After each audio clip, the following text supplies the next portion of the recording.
Okay, this video is going to take us through the error messages .java that you are supposed to have gone through. And so the key idea is to make sure that you understand why these error messages are happening. And so when you read these error messages in the future, you will be able to know what to do and be able to figure out what changes to make in your code.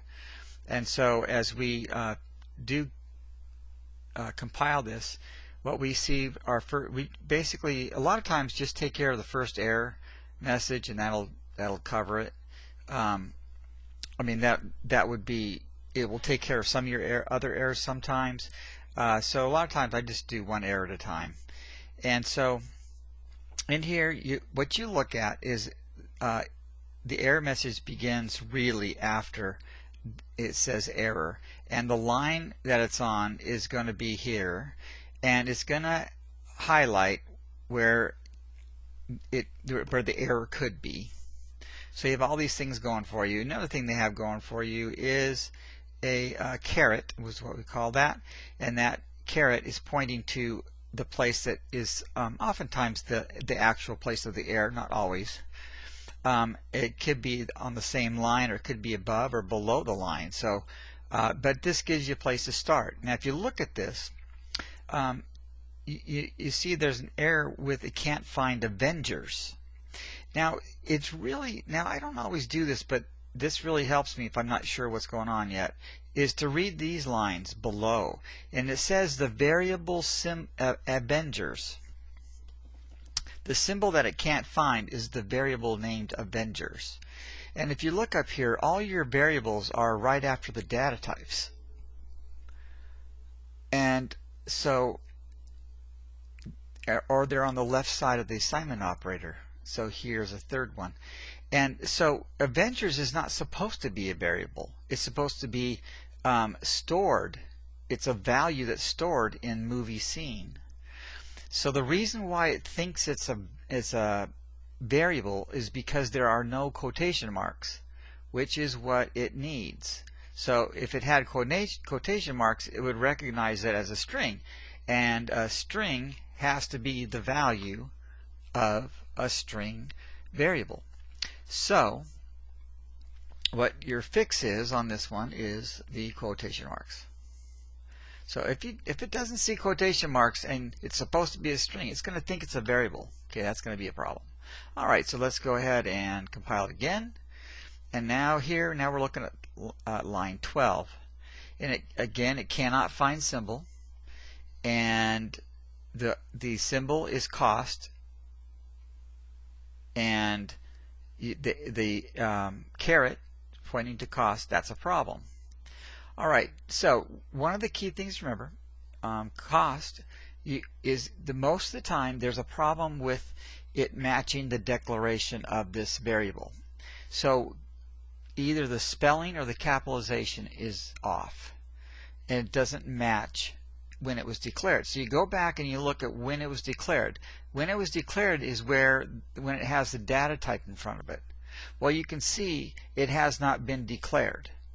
So there is no memory location. So this is trying to store 6.00 in a memory location that doesn't even exist.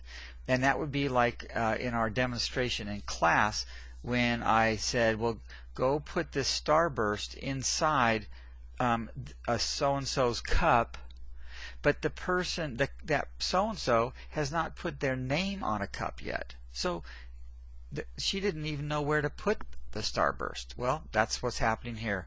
The compiler has no idea where to put 6.00 because there's no cup or no variable named cost. And so what your fix is, of course, is to actually declare the variable.